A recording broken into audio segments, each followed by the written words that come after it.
So I'd like to welcome you all today to the session on net zero as part of Buro Happold's Reboot series in conjunction with the ACE and the EIC. By late 2020, Buro Happold were beginning to see a seismic shift in what was happening in the UK construction industry. Our clients were thinking about their existing built assets and how to deploy them in a post-COVID world.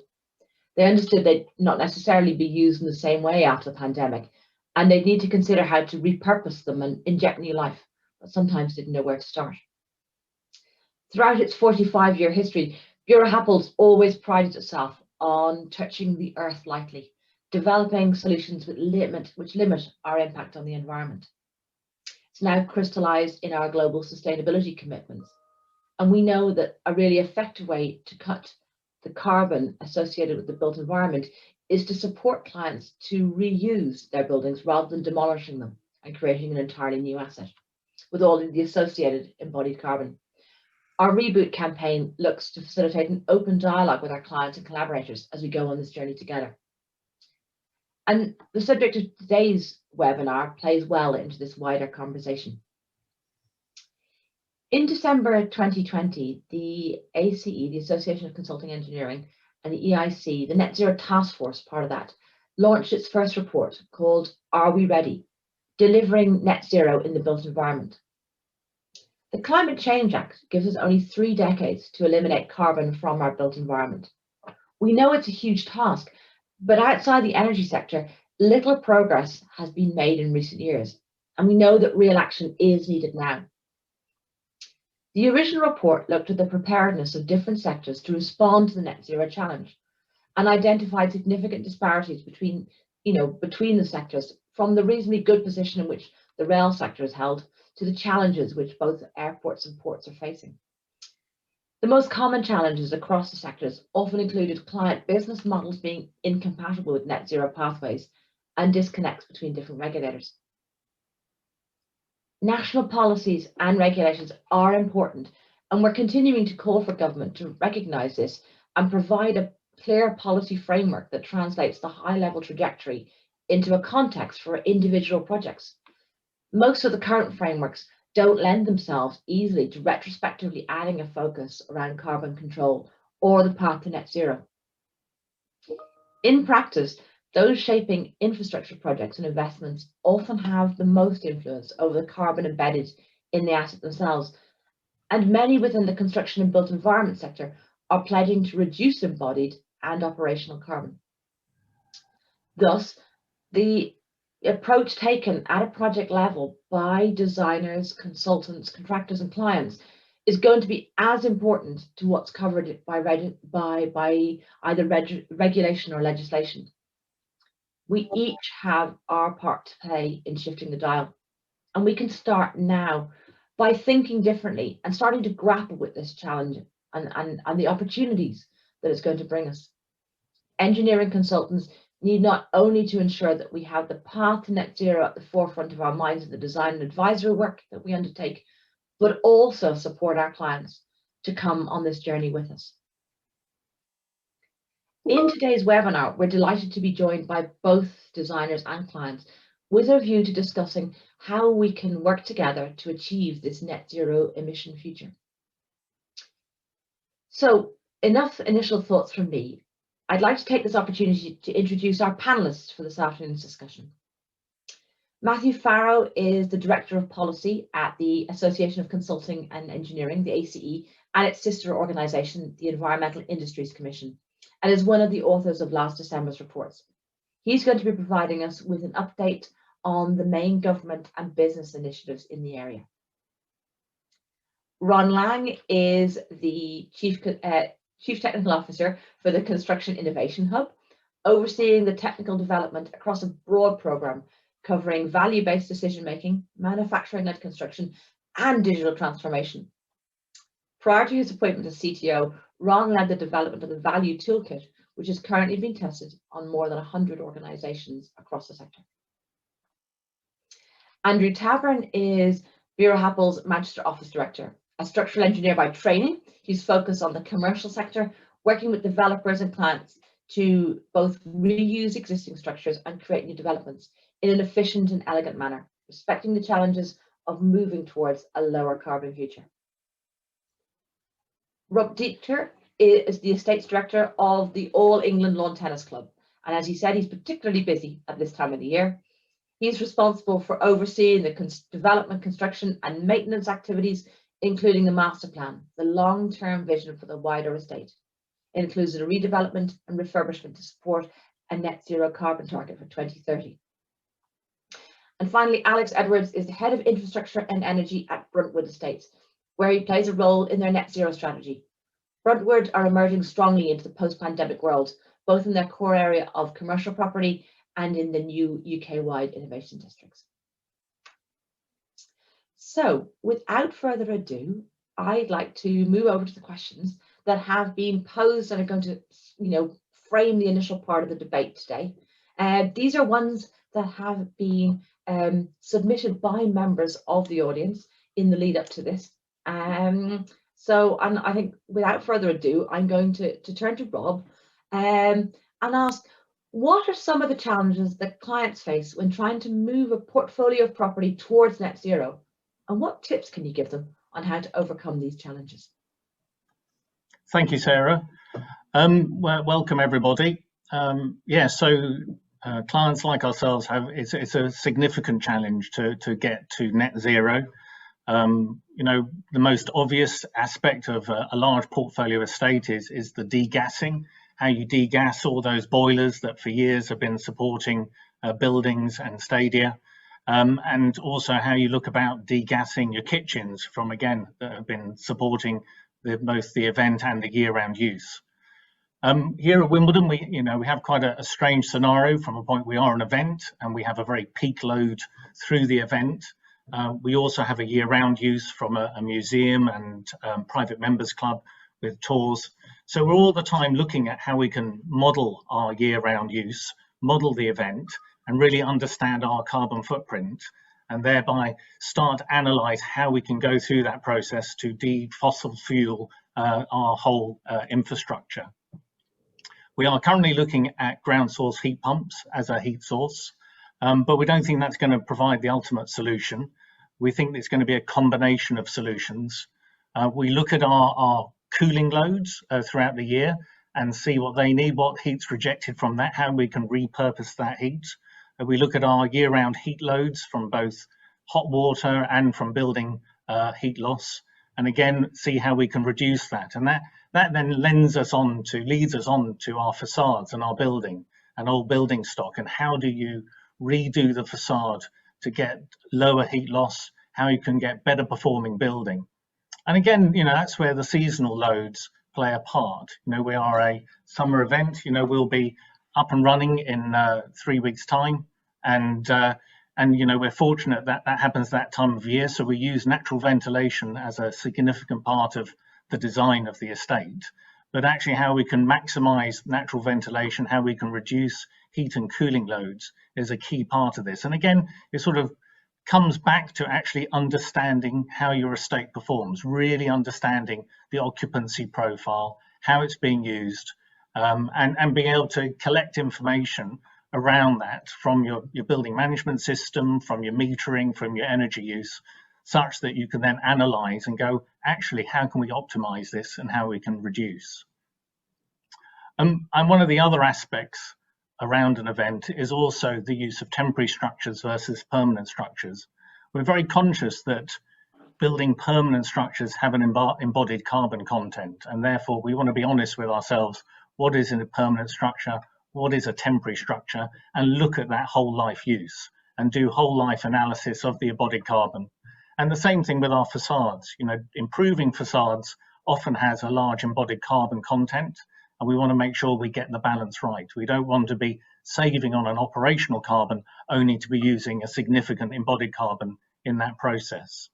So I think, you know, I've highlighted a number of the challenges. I think that the tips are about collecting data, and the tips to other estate clients, owners, is that actually the more data you collect for longer, the better position you're in to really examine it and therefore come up with a cohesive answer rather than just following on gut feel or what feels right. Thanks, Rob. I think that's really insightful, both around some of the challenges you face and also that suggestion around data.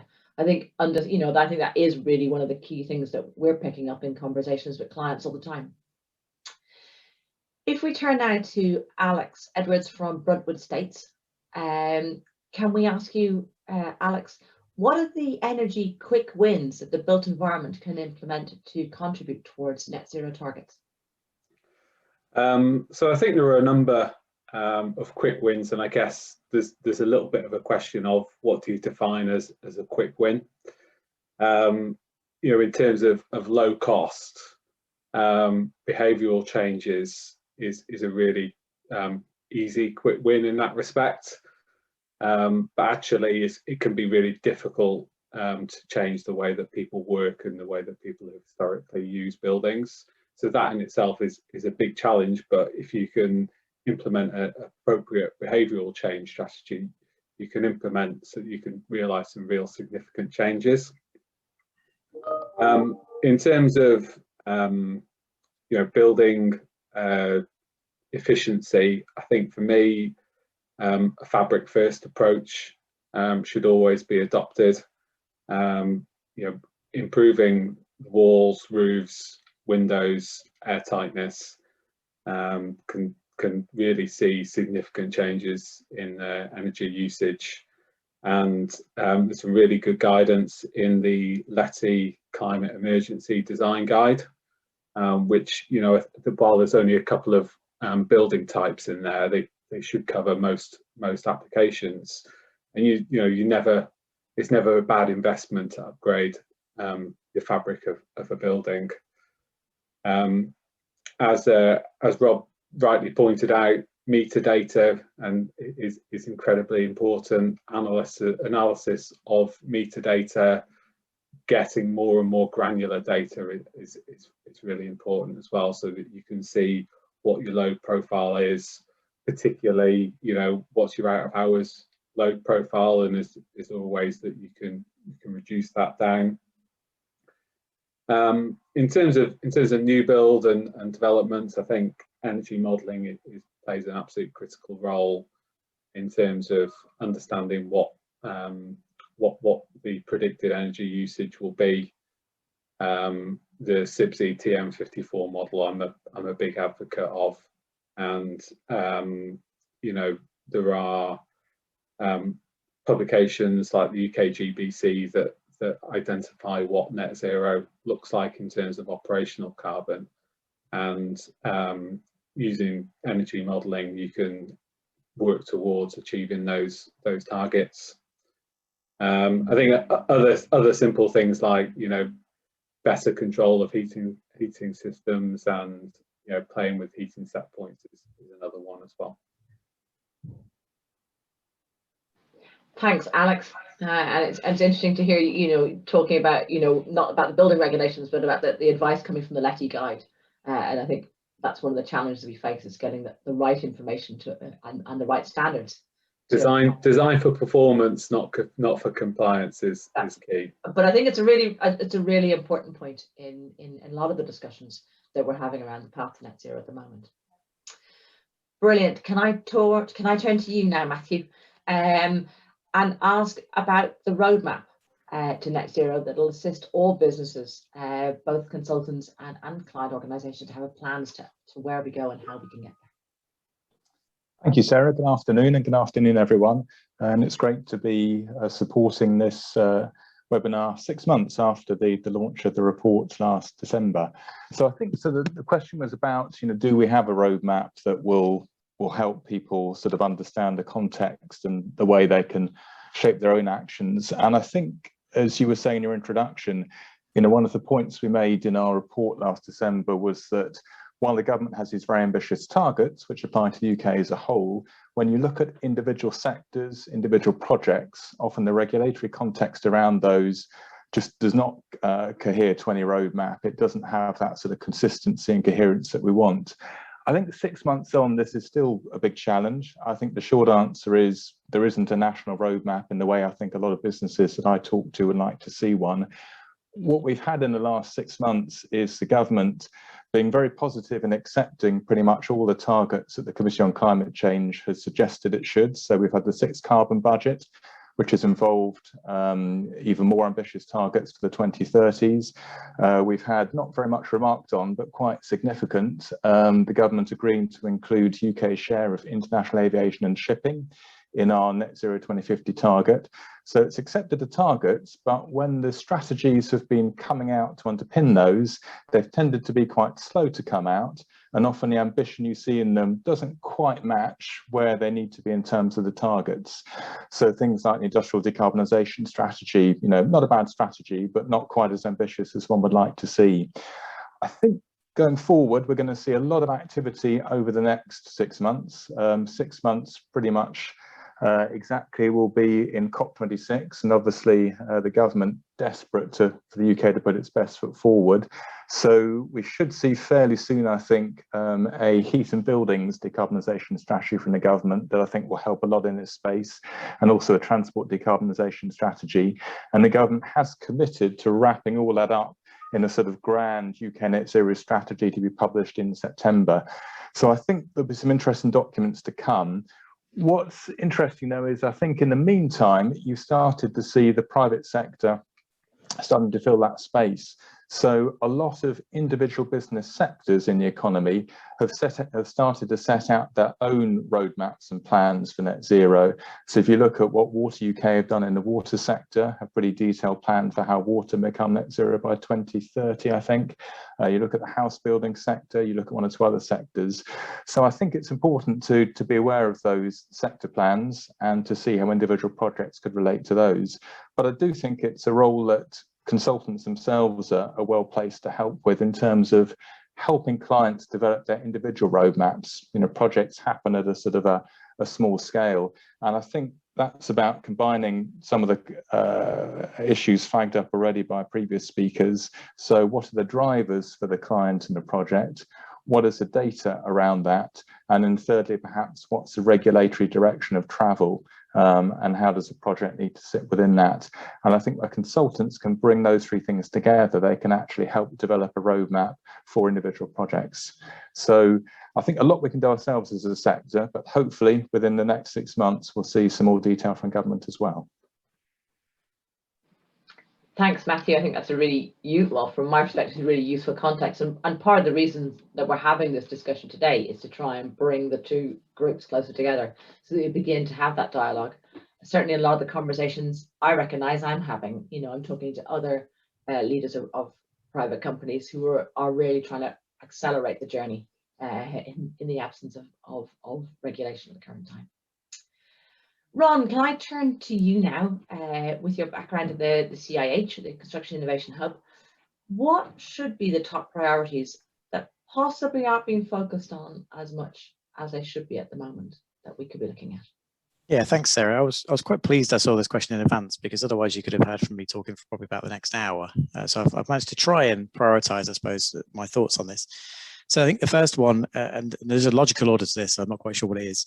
The first one is about making sure we prioritise demand reduction over generation. So I think as energy becomes cheaper and production becomes cheaper, there is a tendency for us to lose sight of what we're trying to achieve in the first place. So Alex mentioned this, but, you know, making sure we do try and reduce what we're actually using, and that kind of cultural shift, behavioural shift, and not kind of losing sight of that as energy generation becomes cheaper.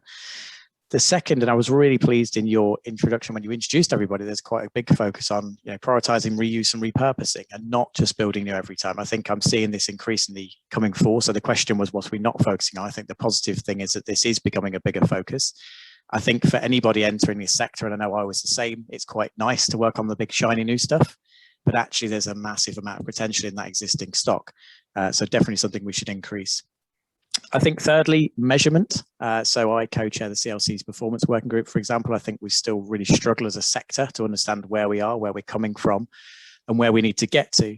And I'm also obviously helping out with the CLC's Construct Zero initiative, which I know, Sarah, you're involved with. But again, trying to understand that everybody has a role to play and trying to give them a part of that process and to give them some ownership over the things that they can deliver in that framework is really positive.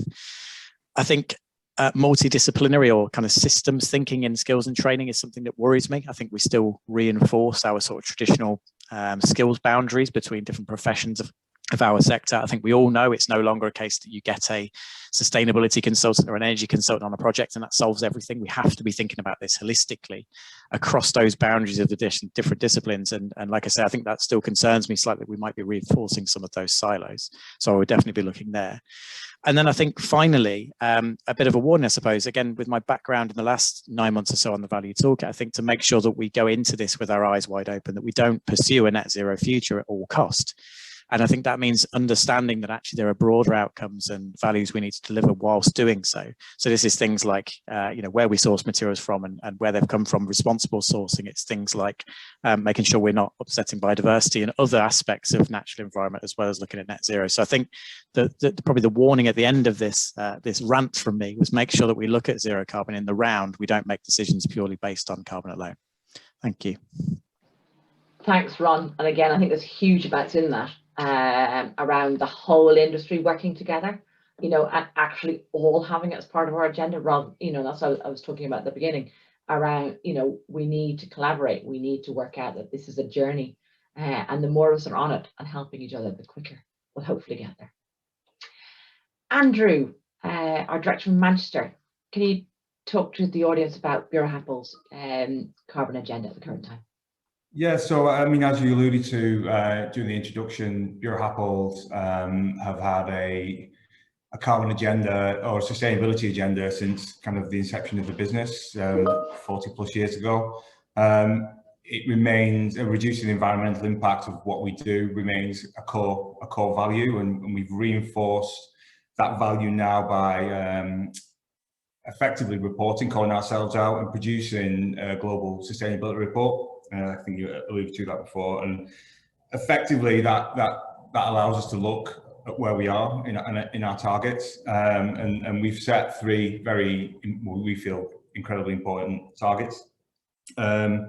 Essentially, the first being that we aim to be net zero in our own business operations this year, and initially doing that by offsetting our emissions. And then further reducing our own operational carbon emissions by 20% within the next 3 years. Externally, more importantly, we're looking to design all our new build projects to be net zero in operation by 2030, and we've seen some really positive take up.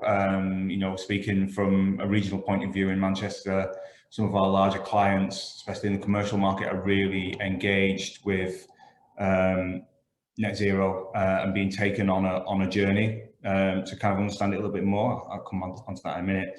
And then thirdly, reducing the embodied carbon intensity of all our new buildings and retrofits, and also the more difficult one, which would be major infrastructure projects, by 50% by 2030. So we reported against our progress on those during the course of last year, and we'll be updating that report this year. As an agenda and meeting those important targets, really what we're doing is trying to be enablers in our clients to break down the barriers. There is, as Ron alluded to, a lack of a holistic view.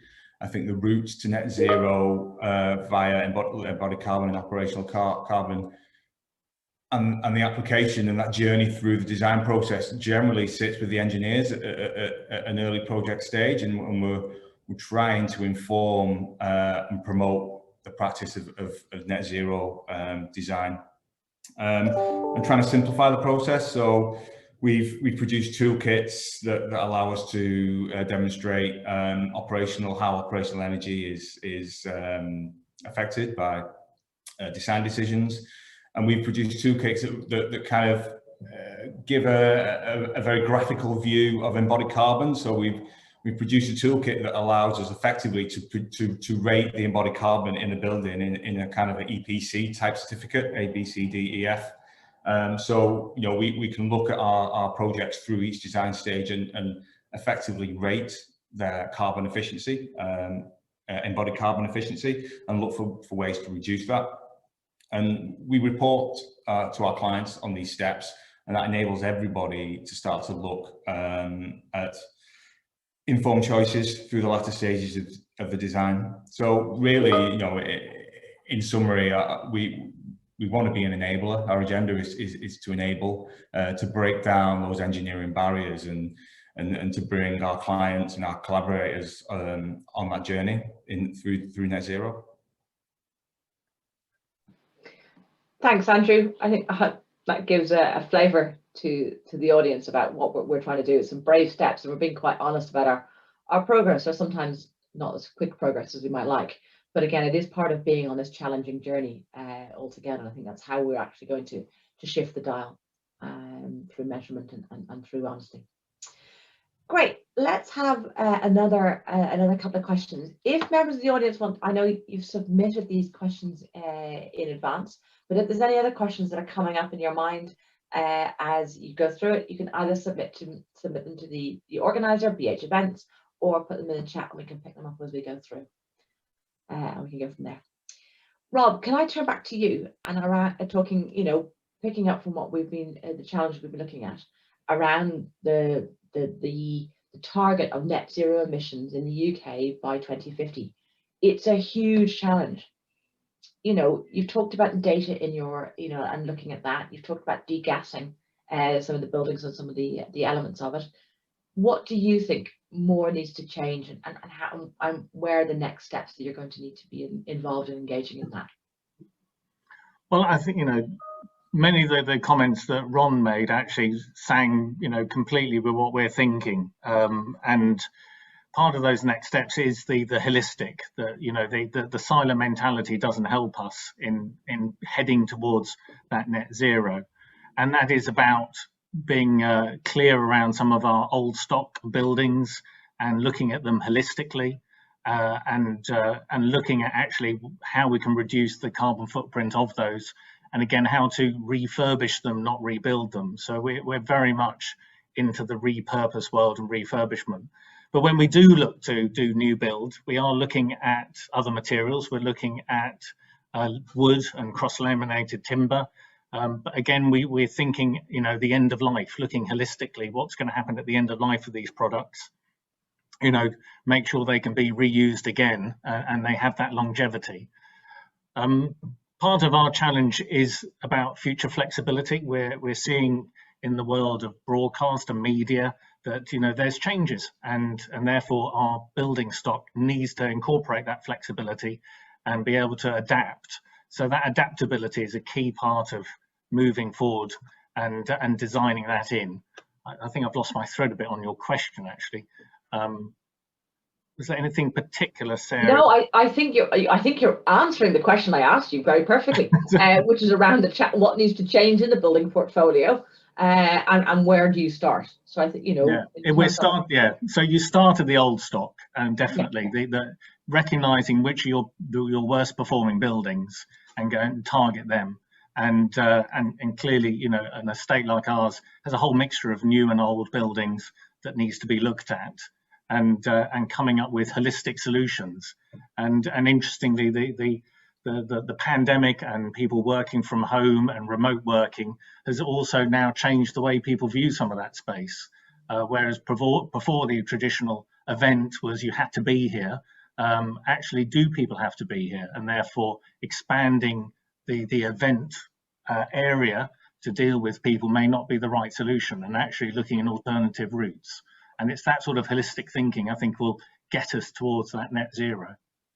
That's wonderful. Thanks, Rob. And I think that did pick up some of the challenges around, you know, what to do with the estates that we have and how we can think about them differently. And I'm sure that's something that's often on Alex's mind from Broadwood. I'm going to turn to you, Alex, around, you know, net zero and thinking about a net zero power grid in the UK. We've got a question about how do you think we can deliver that as we go forward? Yeah, I'm just going to Oh, wow. share my screen. Can you see that? So this is a graph that published in the UK Green Building Council, and it's a brilliant graph that I've used many times to really demonstrate what net zero actually means from an operational carbon perspective. So at the moment, the total UK energy demand is 944 terawatt hours electrical equivalent, but the zero carbon energy supply is about 153.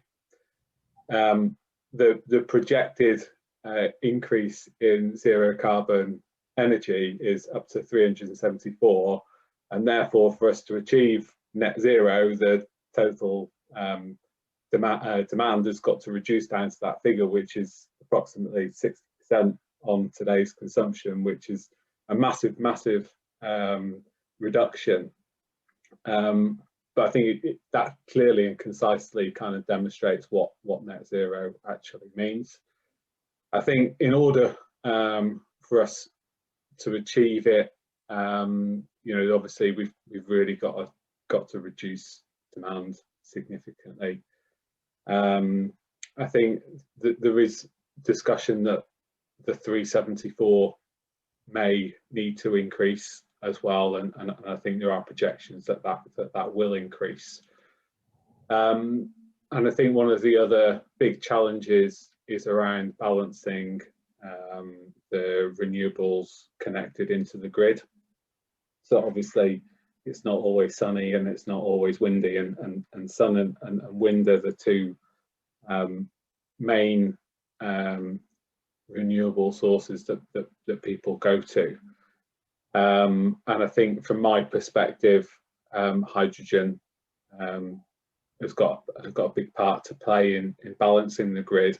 So when you have excess energy from those renewables, you use it to convert it to hydrogen, and then when it's not sunny and it's not windy, you burn that hydrogen at scale at power stations to then balance out those peaks and troughs. And then also you've got battery technology, and I think vehicle to grid technology has got to be widely adopted for it to be achieved. We're all soon going to be driving around in electric vehicles that have batteries in them, and so it seems illogical not to use those batteries when they might just be sat on our driveways or sat in our places of work, and as opposed to going out and building big battery locations. And then you've got other technologies like carbon capture, store, and nuclear, etc. So yeah, I think balancing of the grid is fundamental to achieving it. Thanks, Alex. Okay, that's quite an interesting look at it. Just as a quick follow-on, and do you think it actually is going to be achieved? Where do you think we're going to end up on that graph? Too early to tell. I would say that the 374 we've got to increase our energy supply, our zero carbon energy supply. I think the requirements to reduce energy consumption, particularly in existing buildings, is really challenging. So to meet those requirements in some buildings may not even be possible, and you're talking about 80% of building stock today will still be around in 2050, and in order to achieve the net zero carbon in operation figures is difficult on a new build, let alone a retrofit. So I think we've got to move the bar up on the zero carbon energy supply, but notwithstanding that, even a 40% reduction on today's targets is going to be difficult. Great, thank you, and thank you for considering that extra question, which No problem. it occurred to me as you were talking. Matthew, can I talk to you next? And it's around regulation, which is something that you and I have talked a lot about in these conversations. But how important do you think regulation is regarding, or helping us drive a level playing field? Because, as we said so many times, different private firms are running at different speeds. But how much, do we need to rely on regulation to make this balanced? Yeah, I think, Sarah, regulation is going to be crucial. There's always going to be plenty of examples, and I guess Alex has pointed about the need to improve energy efficiency levels at a particular rate across the built environment if we're going to get that supply and demand of low carbon electricity in balance. That's a good example. So there's always going to be cases where there's not enough short-term economic advantage in a net zero option or refurbishment, and you're going to have regulation to sort of drive that forward. I think that may start to change. I think if you look at the way some of the big property investors now are saying that they're increasingly reluctant, if you like, to invest long-term in buildings which have poor energy efficiency ratings or prospects. They don't want those buildings as part of their portfolio. So I think gradually the market will sort some of this out. But as you were saying right at the start, we only have 29 years to 2050, and I think we need regulation to continue to force that pace. I think also there's going to be areas such as low carbon materials, so the debate around low carbon concrete, for example, where there's a lot of interest and some interesting things happening. But I think if you think around, insurance for low carbon concrete and things like that, you need a regulatory framework if that's going to be deployed at scale in the market. But I think the one other point I'd make about regulation is it's also the enforcement of regulations. And so often in the work that we do in AC and EIC, we see examples of where you have environmental regulations are put through Parliament and they're very popular, but they're just not enforced out in the marketplace. And to give a couple of specific examples, we did some research a while ago around energy performance certificates and the extent to which, when they're required to be displayed in public buildings, that happens. And I think we found that not a single local authority had ever levied a fine on anyone for not displaying those certificates. Now you can understand why, trading standards officers, who I think are the enforcing body, have probably better things they feel they should be doing. But again, it means if you have these policies, you have to have some enforcement mechanism for them. And I think, that is a concern, because across local authorities, Environment Agency, we've seen some of those enforcement resources being sort of undercut in recent years due to budget constraints. So I think, yes, we will need regulation in key parts of the market, but we need regulations to be enforced as well. Excellent, Matthew.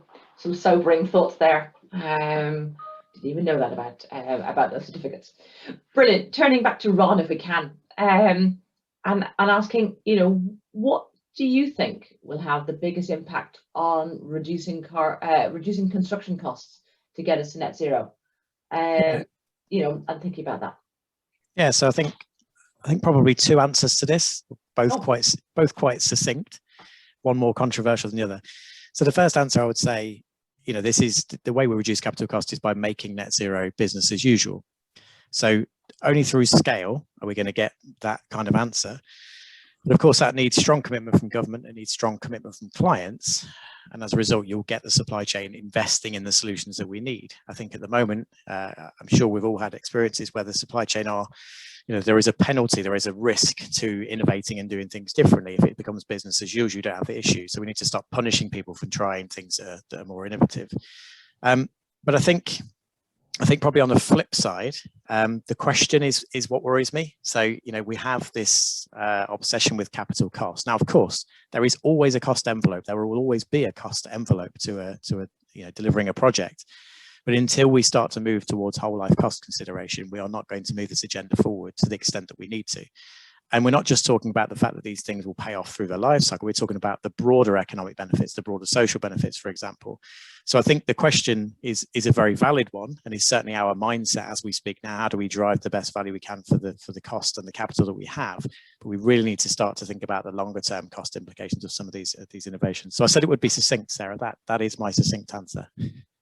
And it's a really interesting succinct answer. Can I pick you up on that whole life cost and how we're measuring it, or how, you know, what plans have you got in place? You know, because I think you are thinking about this, about the whole life systems, and actually how we can benchmark them.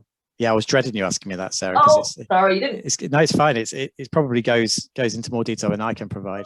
But yeah, absolutely. I think there are a number of initiatives, there are a number of systems, there are a number of processes and metrics for doing it. But I would certainly agree, which probably is behind your question, there is not really an agreed approach to it, and this has come up time and time again. So the work that we've done, certainly in the construction division over the last 9 months around that value toolkit agenda, this has that question comes up time and time again. Okay, we'll start to move towards whole life cost and whole life carbon. How do we actually do it?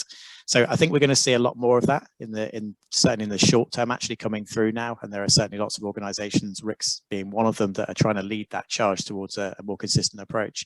But if I journey back to my previous question, when I said, you know, measurement and performance measurement is still something we're really struggling with, that's just one indication. We still struggle with productivity, for example, as well. So I think as a sector, we really need to improve on the way that we measure things and trying to draw some consistency to how we measure things too. So slightly political answer, or politician's style answer there, Sarah, but no, but it is a really difficult one, and I think that, you know, it's something I certainly pick up in lots of my conversations around this. Is we're not all doing the same thing, and the balance of competitive advantage about doing that, but also the fact that if we're going to actually, you know, make a difference by doing stuff together, we probably are going to have to get to agree, you know, to something at some point before too long. Maybe it comes back to Matthew and thinking about regulations and how that can be dealt with. Yeah, and I think I'm also trying to work with my role in the CLC to get the CLC to drive some of this leadership around measurement and make sure as a sector we have a more holistic view.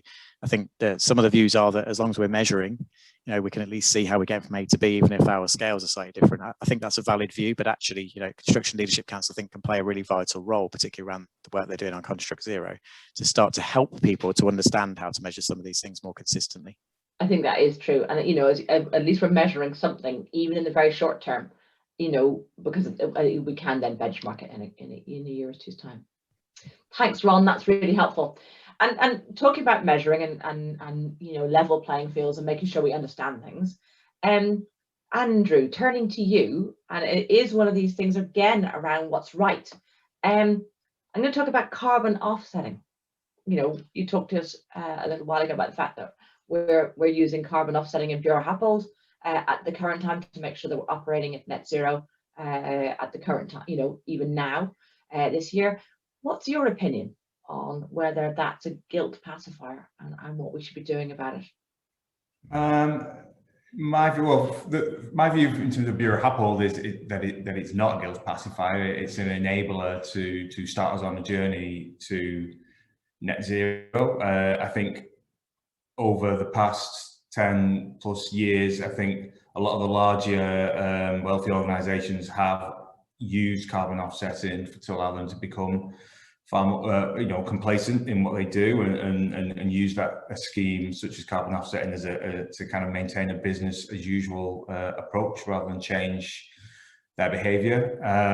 I think post kind of financial crisis, what we're definitely seeing, definitely in the UK and in Europe, is people have gone from being environmentally conscious to being more environmentally engaged. I think their view is carbon offsetting is a last resort, and operational energy and operational energy efficiency is going to be far more advantageous to the way that they develop their buildings, rather than purely having a business as usual approach. Very basic M&E systems, very, very inefficient in terms of embodied carbon structural systems. Low cost facades. I think that, and then offsetting that cost with carbon offsetting, I think they'd rather investigate.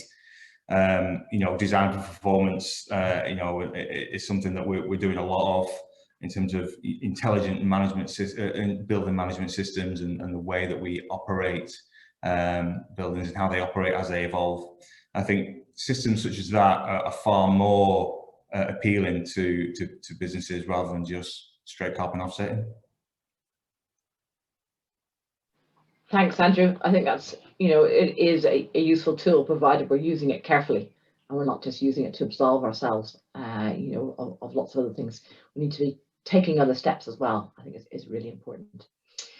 I just had a point, Sarah, there on offsets. So I completely agree. I think there's clearly a place for offsetting in the short term, but we need to make sure that sort of with clients, people are seeing it as a last resort. And I think where people who don't take that approach may get caught out is, so many organisations are now setting milestone targets to be net zero by 2025 or 2030.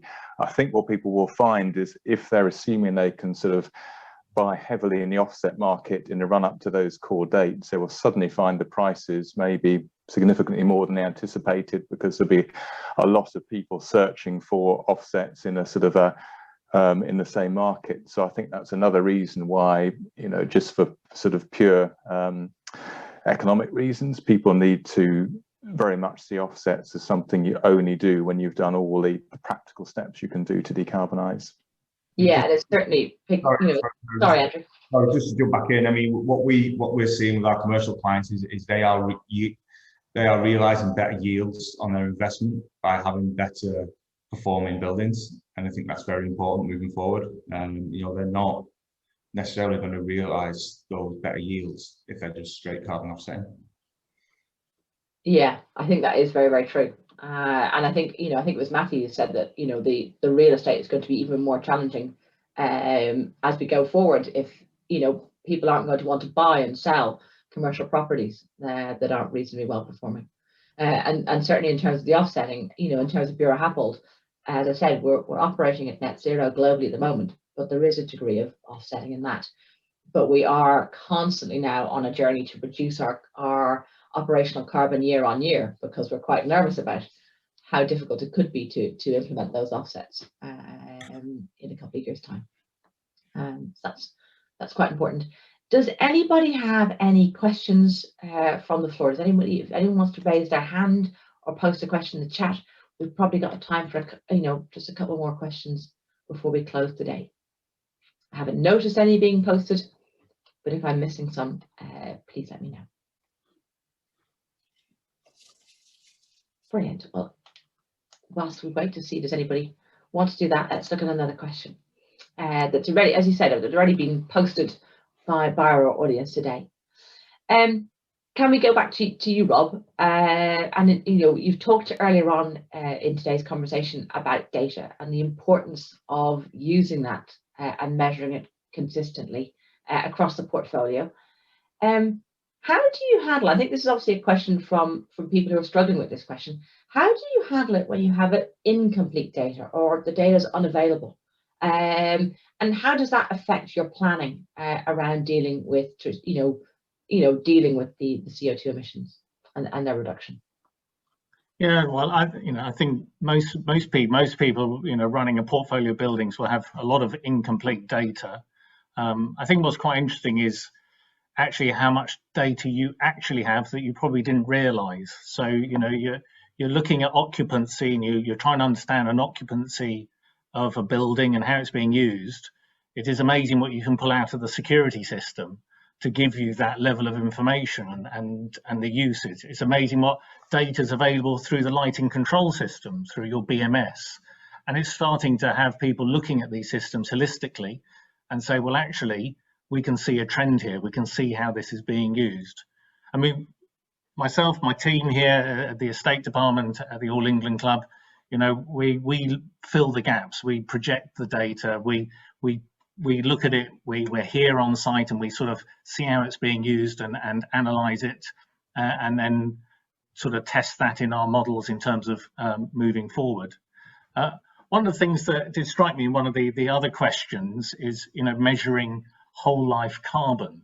That is quite hard, because you could, and it's something that we were thinking about in one of our projects in terms of things like a facade, doing facade improvements, looking at that, what was that going to save in terms of energy over the year, but what was the embodied carbon of adding that but actually what was the ongoing maintenance embodied carbon? People coming, having to maintain, having to clean, having to work on it. Particularly if you've got an active facade, you're going to end up having specialist people who may be coming overseas to deal with some of those maintenance items. And actually, what should you do in the end? Should you actually downgrade the facade because you're looking at the whole life carbon? And then how can you get people to buy into that? Because you're saying, well, I'm looking at it as a whole life, not looking at just on the installation and just the energy in use. And that's quite a challenge, because you're actually projecting data what you think is going to happen in the future, which clearly you don't have. So you're playing around with a past use, saying that's how we think it's going to be used in the future. And of course, the obvious question is well, how can you guarantee it's going to be used that way in the future? What happens if it changes? And that creates some challenges, and that creates some modelling and some sensitivity, and you therefore examine that to sort of get a feel of actually what is the right answer. But that's quite hard, particularly back to one of the questions around regulation, when regulation is pushing you one way, but actually your analysts, you're examining the carbon, you go, actually, that's pushing me slightly differently. And you know, where do you get that right? Because there's no point in you know, spending a lot of carbon, doing a lot of embodied carbon to redo a whole facade of a building, if at the end of it, actually the savings don't really offset that. And I think you have to look at this holistically. You can't just silo it in this compartmental way. Otherwise, actually, you may be doing more damage to the climate than you think.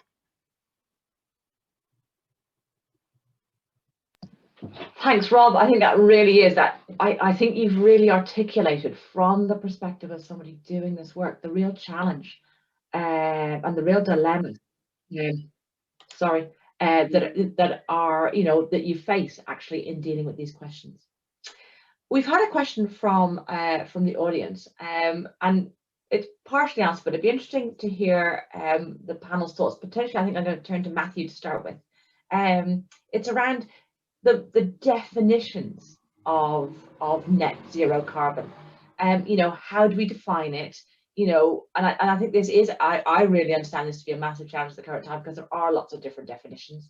How can we do that comprehensively and, you know, in a transparent manner? And then if anyone else wants to put their thoughts to that after Matthew's given us some initial ideas around the definition of net zero. Yeah, thank you, Sarah. Yeah, it's a really good question. And I think it is a big challenge, because the concept of net zero was originated at a country level. So the target is for the UK as a whole, in a territorial sense, to have a net zero level of emissions to the atmosphere and withdrawals from the atmosphere.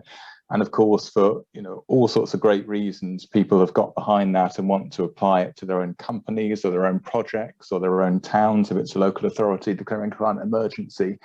And the definition was never really intended to be applied to all these different sort of organizational levels. So I think, to me, there's sort of two answers. One is the answer which is alluded to, I think, or signposted to in the sort of follow-up comments, that there are bodies like LETI, REBA, UKGBC, who've done lots of good work trying to set out as clearly as possible a standardized definition of net zero that could be applied to a building. And I think a lot of the work, and Ron was alluding to this, of bodies like Construct Zero is trying to sort of spread an understanding of those common definitions as widely as possible. I guess the second answer, though, is a more sort of philosophical answer, which is that, you know, the built environment and infrastructure is a system of systems, and it's very hard for any individual project or building or asset to be net zero in the sort of purest sense, because the electricity is coming from the grid, or the users of the asset might have their own sort of fossil fuel transport or whatever. And I think part of what we need to achieve as an industry is sort of future-proofing assets so that we can see them playing their part in a fully net zero economy in 2050, as we create the now, as we prepare them for the future. And there's quite a lot of analysis in the, although we don't have that roadmap I was talking about at the start, there is quite a lot of analysis, I think, from the Committee on Climate Change about the sort of energy system we have to have in 2050, the sort of transport systems. And I think a question that we all need to ask working on individual projects is, can I see this asset in 2050 in the way it's being designed, refurbished, repurposed at the moment, performing its function in that net zero economy or not? And to me, that's part of what we need to achieve. Thanks, Matthew. I think that's a really interesting answer to the question. Does anyone else have any other thoughts on the challenges around the definition of net zero? Ron? I think, yeah, it's a couple of brief thoughts. The first one is, I think the trajectory one with the definition is good.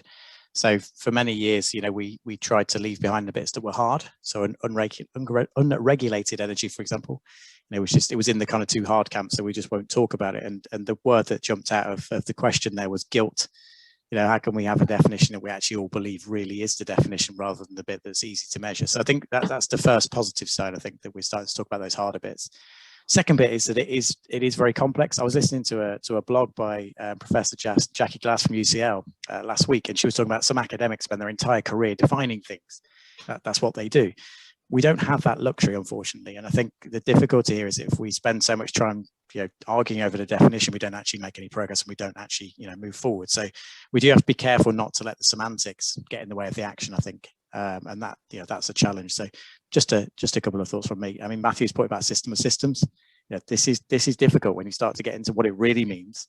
We'll be unpicking this for many years to come. We just have to have our best effort now and keep working in that general direction.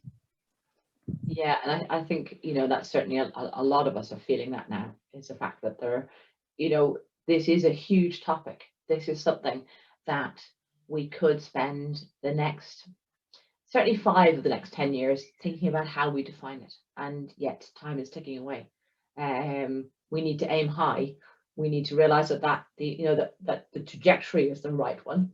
The slope of the curve is approximately right to get us there to where we think we need to go by 2050. And if it's not perfect, we need to be able and willing to evolve and iterate rather than saying, but that has to be it. And so that we make sure that we do achieve that in good time. I think that it's coming to 5:30. I'm conscious that some people are in offices, some people are already at home, but need to start thinking about the fact that it's time for the evening.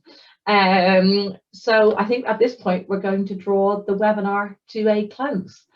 I'd like to really thank the panelists on today's webinar. It has been a real pleasure talking to you in the last hour and listening to the thoughts and challenges that you've each raised in the course of the work you're doing as we all go on this path towards net zero. So a big thanks to Alex, to Ron, to Rob, Andrew and to Matthew for contributing today.